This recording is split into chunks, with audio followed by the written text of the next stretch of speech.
Welcome to the Belonging Project podcast. This is Fiorenza and I'm your host. The purpose of this podcast is to bring voices together to talk about belonging. Through inspiring, real-life conversations, we explore how belonging can show up in so many different ways, what it feels like to belong, and the impact of truly belonging. Each episode will offer you inspiration and practical strategies to find your true voice in your life and as a leader. Let's dive in.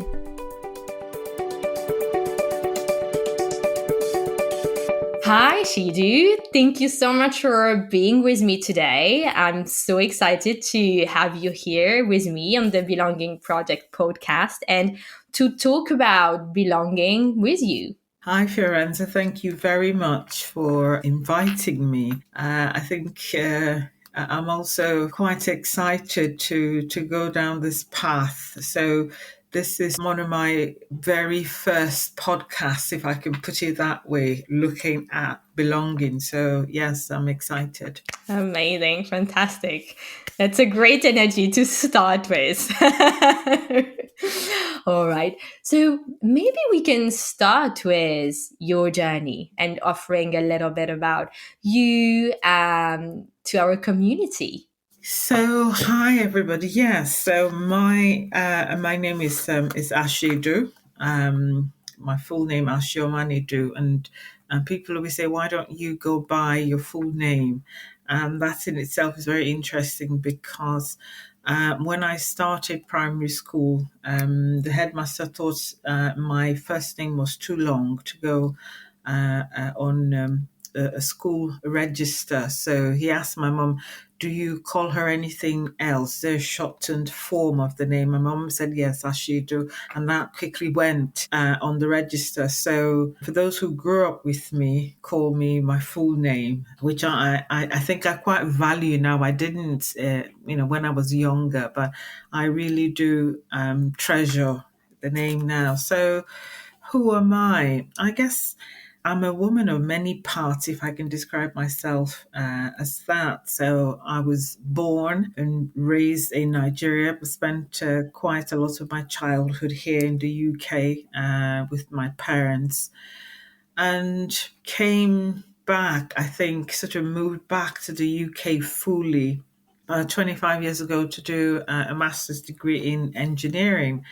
And I think my sort of journey into being me really started from there, because when I look back now, I realize that I got to experience so many things that I couldn't really at the time articulate, but knew I was experiencing and couldn't really put a finger or access any sort of more knowledgeable person who I could share myself with and get some guidance from.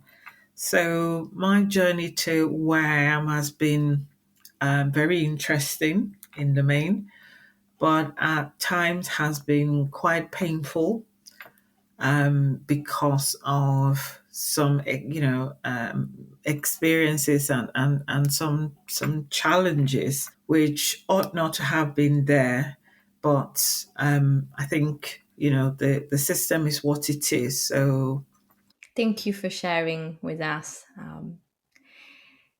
I'd love to know more about your professional journey as well, if that's okay.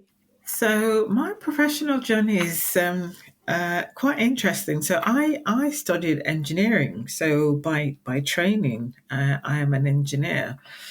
But engineering, I never ever saw myself as an engineer. Never. Can I just interrupt? Me too, by the way. Sorry, I had to say that. Go on. No, honestly, I never ever saw myself as one. So my dad always used to say, "Oh, you have to do something meaningful, and you can't let your education go to waste." But my education, in terms of being an engineer, my training rather, I felt stifled me because I tended to come alive in situations and environments where I needed to communicate with people. I needed to engage, face to face. I was looking to solve a very human problem rather than something theoretical, if you get what I mean. So I sort of made up my mind to not actively seek work in engineering and try to see if I could do something else. And I ended up starting work in a local authority and went on to be a lead corporate engagement staff. So I was a lead officer for the council's engagement function. And I thoroughly enjoyed that particular role because the neurodivergent person, self part of me came alive. And I saw myself doing lots of different things that I really enjoyed. And I think I started to then question, how can I ensure that I never get bored in a job? Then it became clear that I needed to invest more in myself to develop myself professionally.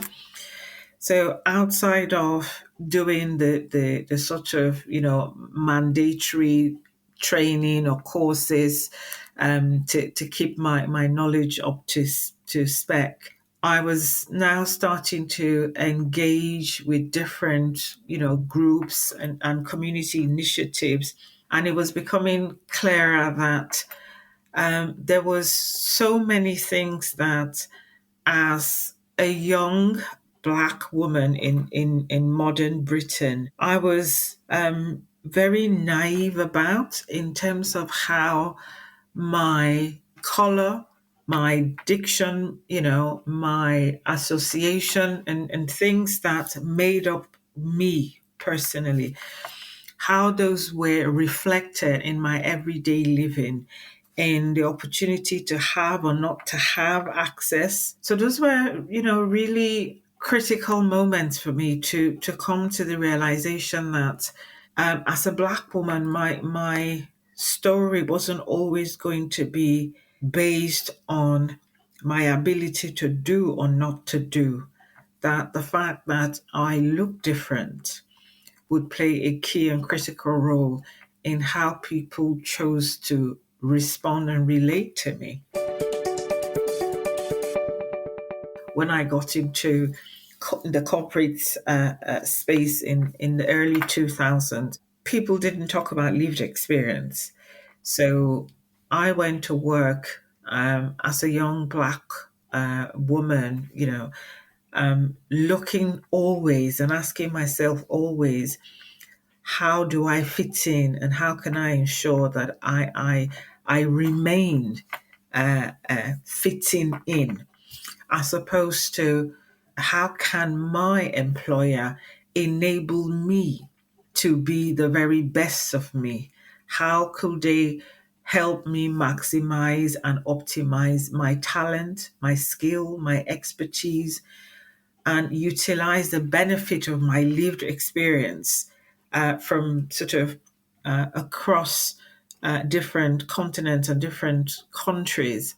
So it was never the case.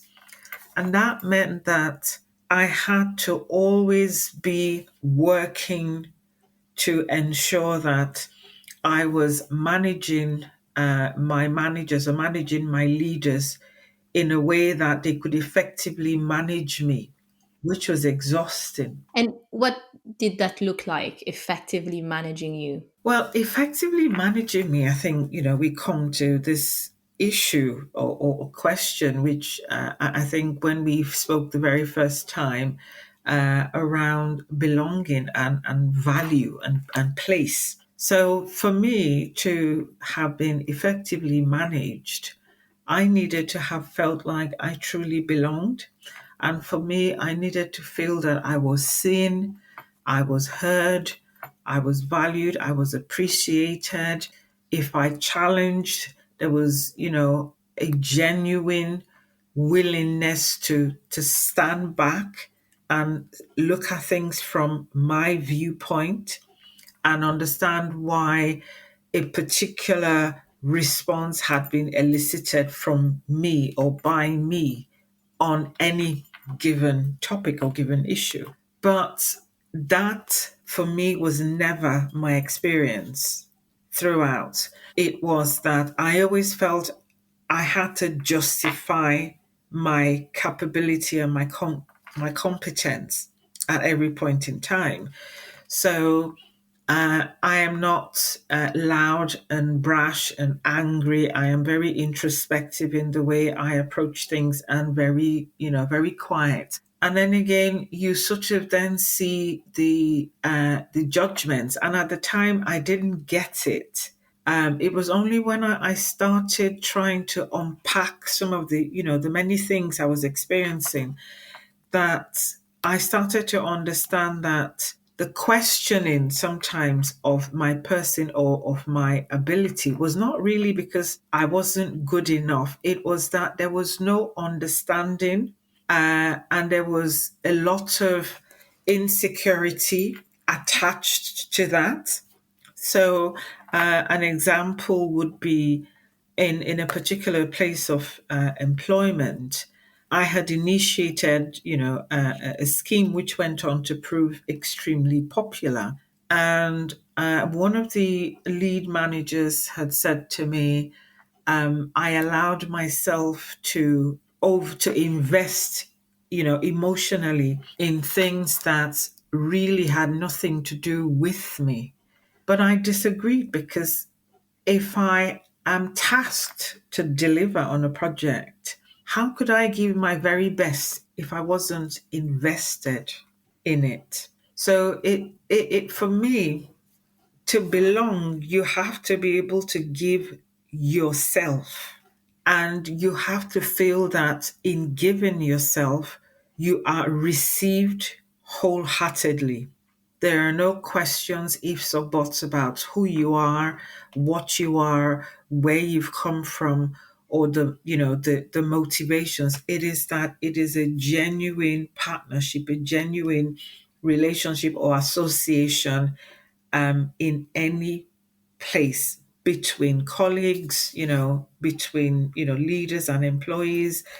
So my journey has been interesting. I always refer to it as interesting because I have learned a lot, both about myself and about my world and the society in which I am and operate in, and also come to forge some very good allies, and I've made some really good friends. But I've also learnt some not so good things about how people choose to relate or choose not to relate. Yeah. And it sounds here that you worked very hard on fostering such a belonging environment for yourself. So almost spoon feeding, right? Your leadership team, for example. How was that for you? It was difficult because I had to foster that environment for myself to actually thrive. And I think that was one thing that I learned very quickly on, that if I wanted to be the very best of me, I had to make it work for me. And sometimes that meant making some very difficult, painful choices and painful decisions, or letting some unpleasant behaviors and attitudes slide so that I didn't carry the baggage home with me. When I left work every day, I took time to sort of reflect on my day and ask myself what went well, what didn't go well, what could I improve, and what could I just not put any energy into. So that was how I operated for the best part of 15 years. But then you get to a point where it starts to take its toll emotionally, because I felt like I had to draw all out of myself to keep that equilibrium, to be in that sort of space where I had to look at situations and say, how could I make the best of this? How would I be able to approach my immediate line manager with suggestions as to how this could go best for everybody, not just for me? But bearing in mind that for some reason or the other, in most teams where I had been working, I was often only one Black female. So I think it's always interesting initially when you discover that you are the only of whatever. But what very quickly happens is it becomes a very lonely place to be. So, as a woman who was very career driven, very ambitious, and I'm very ambitious and still very driven, to find myself in a role or in a position where when I look around, I couldn't see anybody who looked like me. An example was being in a meeting once, and something had come up, and we were all, as team managers, being asked to give our response to it. And I had said, well, I believe that we ought to respond a certain way, just because of the reputational risk that it posed. And I was quite surprised when one of the senior managers there, said, well, I told you, she's a crazy African woman. And I thought, right, I have to say something here. So I took that as my cue to give, a very robust response back, thinking that would have set the ball in motion for a change in language, a change in culture. But, it just resulted in laughter around the table, because I think the feeling was that, oh, okay, so I have indeed responded as, I had been boxed.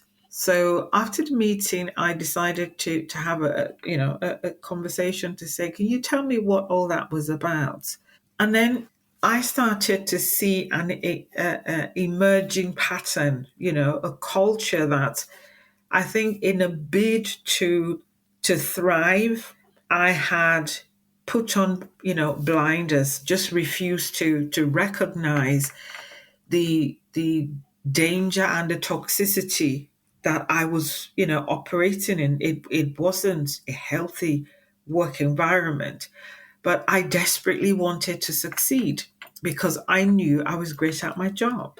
So those are some of the burdens that I still see today, and I feel that as a minority ethnic woman, we are society expects that whatever role you occupy wherever you are, you ought to be able to hand on heart say, I feel I belong here. But do we really know what we mean by belonging, and do we know what that means to different people, and how do we shape the work culture and work environment, and how do we train and educate and support our leaders to come to that place where leadership is about modeling, those behaviors that genuinely grow colleagues, it grows the workplace, it keeps things, everything, equitable and fair. Yes. It's not about position or power. It's not always about it. So how then can I support that striving for an equitable culture, or a culture where leadership is about, equity and inclusion? So where everybody's voice is heard, where, the language is, I can bring my authentic self to work. But what is it about my authentic self that I want to bring to work? Because I might not want to bring all of me to work.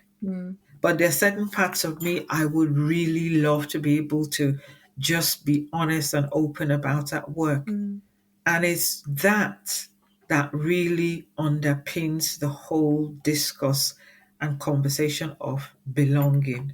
Because if we don't have that opportunity, we can never truly say we belong. I have a few questions that are coming up for me. The first one is maybe around what you just shared here. What would be the parts of you that you would want to bring more of in your work right now, and what would you need to do so? I think every person, is dynamic in your own way. Mm.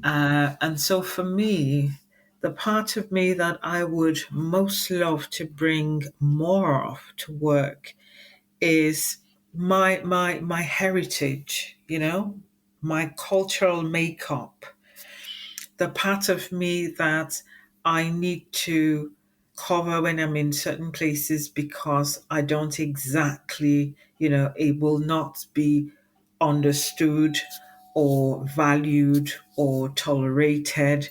I want to be able to come in as Ashiedu, the Black British or, African British woman, where my experiences count for something. So I can share my lived experience and not feel shamed by it. I can share my lived experiences and not feel that people have withdrawn Mm. or are withdrawing because they don't get it and don't see why I have to share those particular experiences in the context in which they are shared. I want to be able to, I want people to see me. And when they see me, they see my talent, they see the value I bring and the value I add. They see the difference that is me, and they appreciate and value that difference. But what happens is I have learned to study my environment and look at them from a viewpoint of how can I ensure that I can adapt myself and the situation to work, you know, Mm. amicably for both me and whoever or whomever I am meant to be meeting or speaking Yeah. with. Yeah. The expectation is oftentimes that I, as a Black woman, I have to moderate my emotions. So I can't be overly happy because, I get then, I am deemed too excited and too excitable. I can't be cross, when somebody really offends me because I'm working so hard to not be the angry Black woman. So there's lots of limitations. I want to be able to laugh, and cry and reach out, and people take it that, oh, this is Ashiedu, that is who she is, rather than let's read a little bit more into Mm. it because of what she looks like or how she sounds when she's upset. So the labels, I think for me, are the bits that really wear me down the most. And that is one in so many things that I really would love to see less of, but more of the value I, as me, brings. Mm. What is it that is different about me that can light up the conversation, that Mm. somebody can look at and say, I've learned something from you being who you are and us not being the same. And I can say the same thing. And we both know that we're being very honest about that or those statements, that they are genuinely complimentary rather than just gestures to make me or anybody else feel happy with themselves. whereas we know, it's just platitudes. Yeah. And I can only imagine the impact, the emotional toll, or the toll that it can have on your maybe overall mental health, right? So being the one that is always adapting, always moderating yourself, not letting your emotions be what they are all the time, and maybe even educating others in situations when you are the only one of, like you were saying, only one of a minority group. How do you manage that? Is there ever any way to manage it? I think 25 years has taught me a lot. I have learned now to walk away. So there was a time when, I would actively really seek to engage and to, Mm, educate, as you said.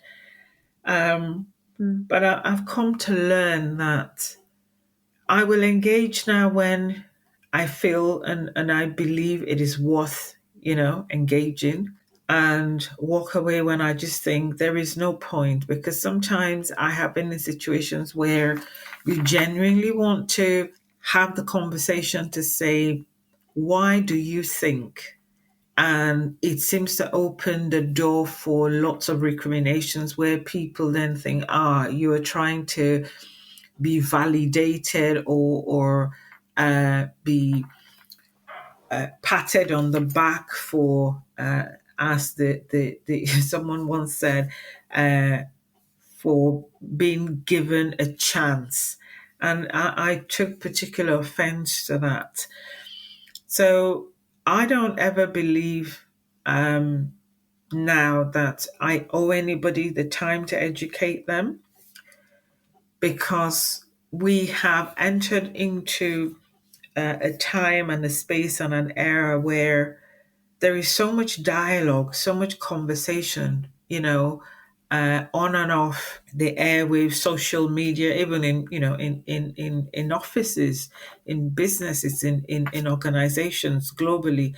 There's conversations now around the whole EDI agenda where people genuinely have colleagues that they could engage and interact with. And so I mm, don't believe that there isn't the opportunity for people to learn.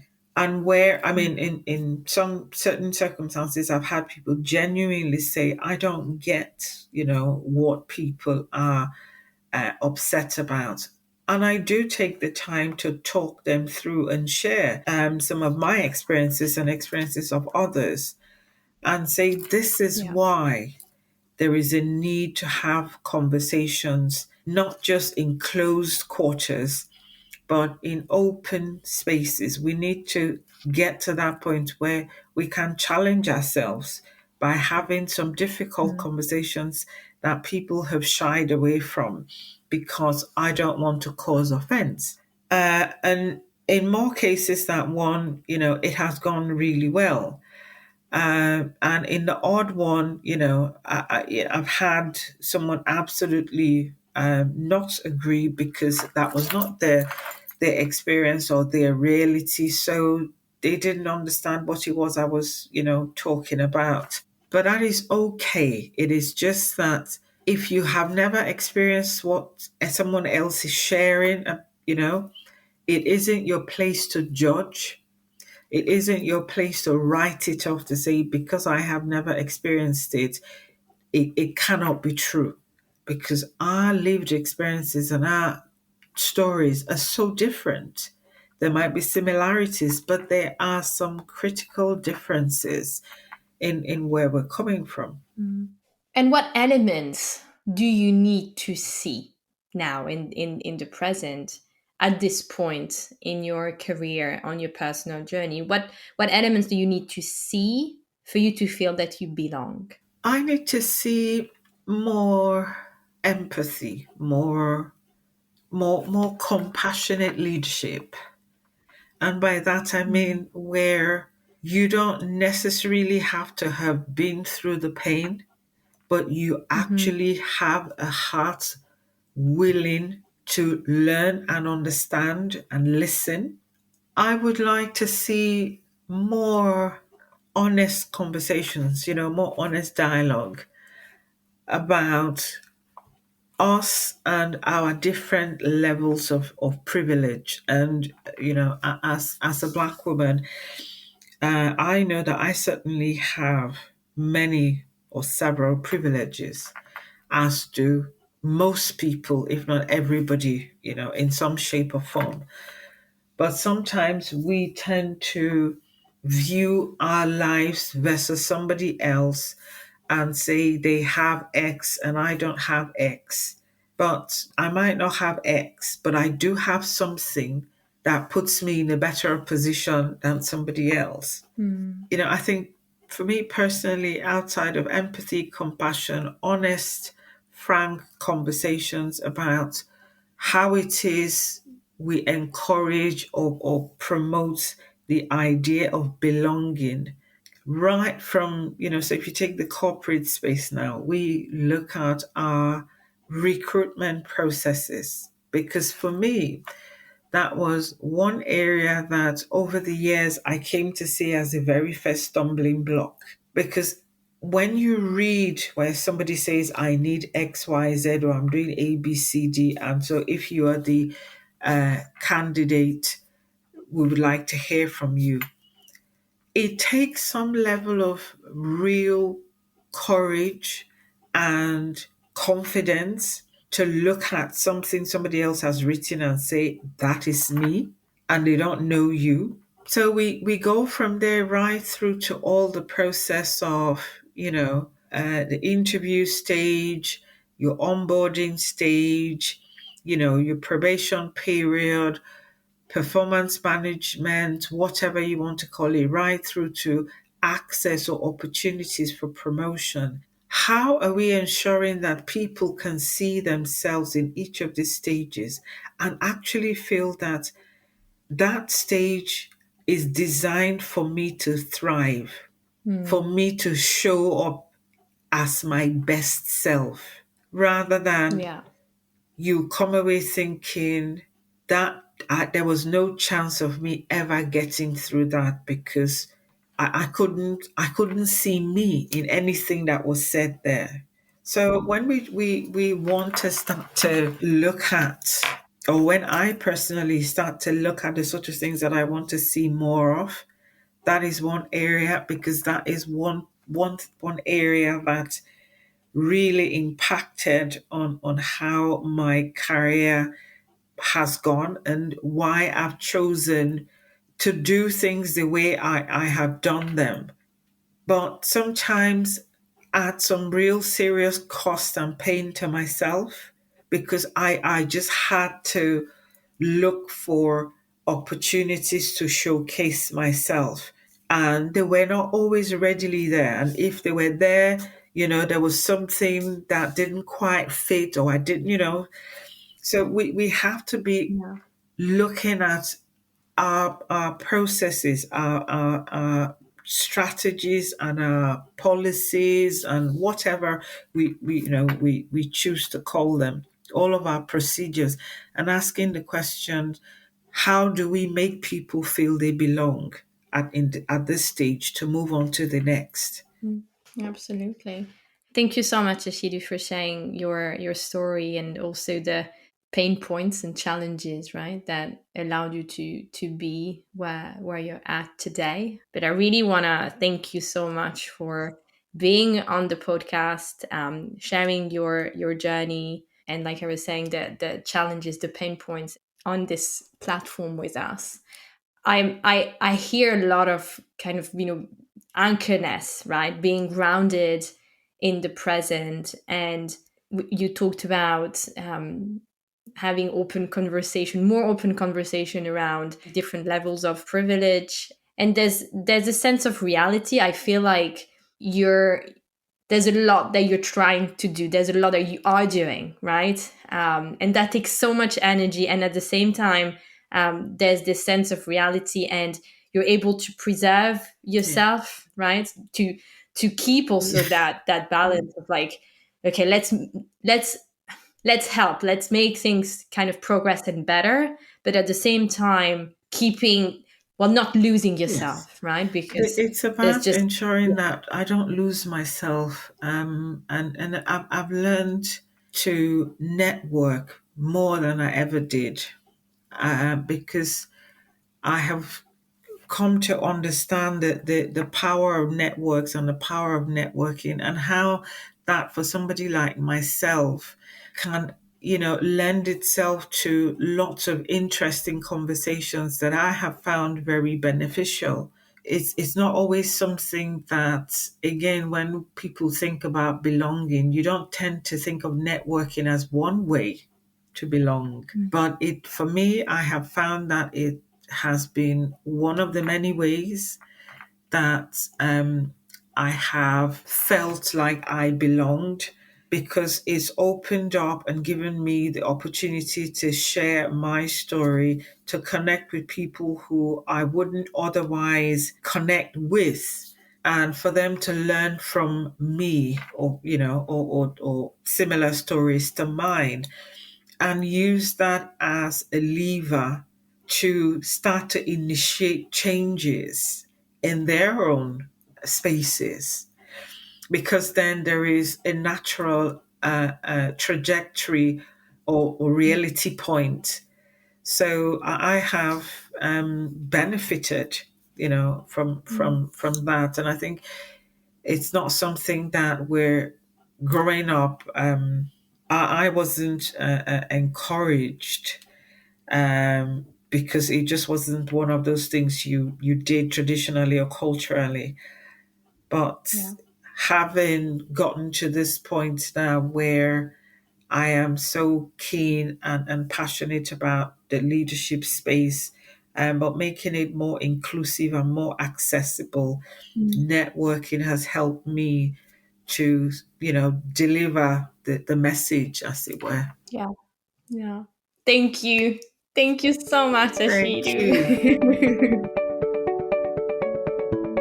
You can follow the podcast on LinkedIn at the Belonging Project Podcast.